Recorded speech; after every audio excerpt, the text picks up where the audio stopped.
కాళోశ్రాంపూర్లో విద్యుత్ వినియోగదారుల అవగాహన సదస్సు నిర్వహించారు. ఈ పరిష్కార వేదికకు డిఈ సంపత్ రెడ్డి, ఏడీఈ శ్రీనివాసులు హాజరై రైతులు ఎదుర్కొంటున్న సమస్యలు, వాటి పరిష్కారానికి తీసుకోవాల్సిన జాగ్రత్తల గురించి అవగాహన కల్పించారు. కాళోశ్రాంపూర్ మండలంలోని తారుపల్లి, ఓదెల మండలంలోని మడక గ్రామాల నుండి 2 దరఖాస్తులు రాగా వాటిని అక్కడికక్కడే పరిష్కరించారు. ఈ కార్యక్రమంలో ఓదెల ఏఈ బొంకూరి రవీందర్, పొత్కపల్లి ఏఈ ప్రకాశం, జేఏఓ సత్యనారాయణ, కాళోశ్రాంపూర్ ఏఈ తిరుపతి తదితరులు ఉన్నారు.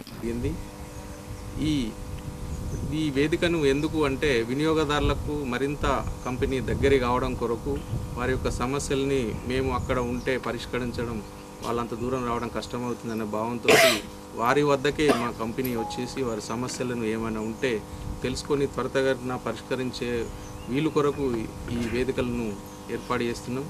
దానికి అనుగుణంగా ఈరోజు మాకు ఒక 2 అప్లికేషన్లు కూడా రావడం జరిగింది. ఒకటి తారుపల్లి నుంచి, ఇంకోటి మడక. అందులో వాళ్ళ యొక్క బిల్లు ఎక్కువ వచ్చిందని చెప్పేసి వారు చెప్పడం వలన వారి దరఖాస్తులను స్వీకరించి వాటిని బిల్లు రివైజ్ చేసేసి ఇవ్వడం కూడా జరిగింది. ఈ వేదిక నుంచి మేము చెప్పదలుచుకున్నది ఏంటంటే వినియోగదారుల యొక్క సమస్యలు ఏమైనా ఉంటే మొదట మా సంబంధిత సెక్షన్ ఆఫీసర్ అంటే మండలాధికారి దృష్టి తీసుకొస్తే వారు పరిశీలనలో ఉండి వారు చేయగలిగేది ఉంటే వారు చేస్తారు. ఒకవేళ వారి పరిధి దాటి ఉంటే సంబంధిత ఏడీ గారు కానీ మా డివిజన్ లెవెల్లో కూడా మేము తప్పకుండా దాని మీద శ్రద్ధ వహించి పరిష్కరిస్తాం.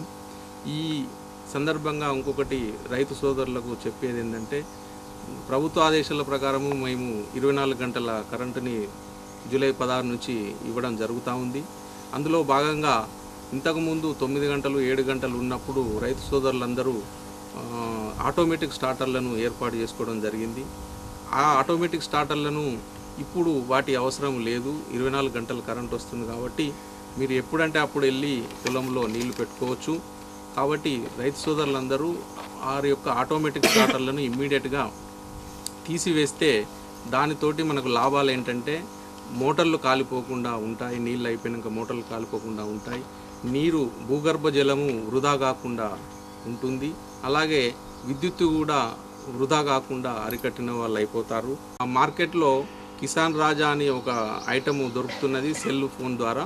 అది మీ సెల్లుకు మీ ఒక ఐటమ్ ఫిట్ చేసేసుకుంటే మీ సెల్లుకు మెసేజ్ వస్తుంది.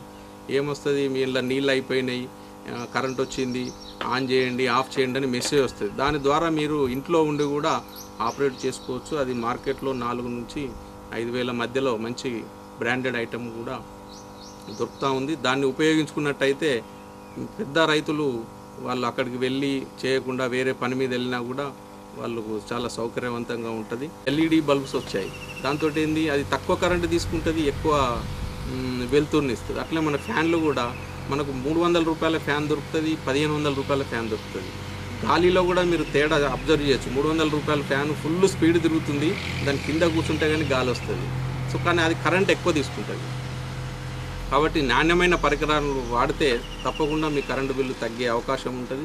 మరి ఇంకొకటి ఏంటంటే ఎక్కడ ఉంటే అక్కడ వాడకం చేయాలి. వాడకం లేకుండా లైట్లు వృధాగా వెలగకూడదు, వృధాగా ఫ్యాన్లు తిరగకూడదు. ఈరోజు కాళోశ్రాంపూర్ సెక్షన్లో మా ఎన్పీడీసీ పరిధిలో ఉన్న సెక్షన్లో విద్యుత్ వినియోగదారుల యొక్క సమస్యల పరిష్కారం కోసం పెట్టడం జరిగింది. దీనిలో మరి విద్యుత్ బిల్లుల యొక్క హెచ్చు తగ్గులు ఏమైనా పొరపాటు ఉంటే సరిచేయడము, మీటరింగ్ యొక్క ప్రాబ్లం ఉన్నప్పటికీ ఏదైనా ఎడ్యుకేషన్ పరంగా ఏదైనా ప్రాబ్లం ఉన్నా దీన్ని సాల్వ్ చేయడానికి కోసం